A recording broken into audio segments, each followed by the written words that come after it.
Super Clasico মানে Brazil এবং আর্জেন্টিনার মুখোমুখি লড়াই এবং গোটা পৃথিবী এই ম্যাচকে কেন্দ্র করে দুই ভাগে বিভক্ত হয়ে যায়। আর এই ম্যাচকে কেন্দ্র করে ইতিমধ্যেই ভক্ত সমর্থকরা কিন্তু খোঁজ খবর রাখছেন যে কি হতে যাচ্ছে এই ম্যাচের কপালে। তবে আর্জেন্টাইন সমর্থকরা তারা মোটেও সন্তুষ্ট হতে পারবেন না।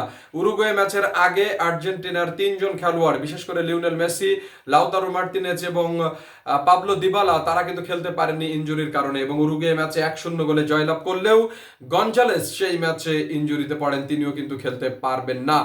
একই সাথে বলা যায় যে দুজন খেলোয়াড়কে খেলাবে আলভারেজ এবং নিকোল, তাদেরকে দিয়ে আর্জেন্টাইন কোচ ইতোমধ্যেই তার কপালে চিন্তার ভাঁজ এবং এই ম্যাচটা খুব বেশি গুরুত্ব বহন করছে না আর্জেন্টাইন সমর্থকদের জন্য, কারণ আর্জেন্টিনার মাত্র একটি পয়েন্ট পেলে তারা বিশ্বকাপে কোয়ালিফাই করবে।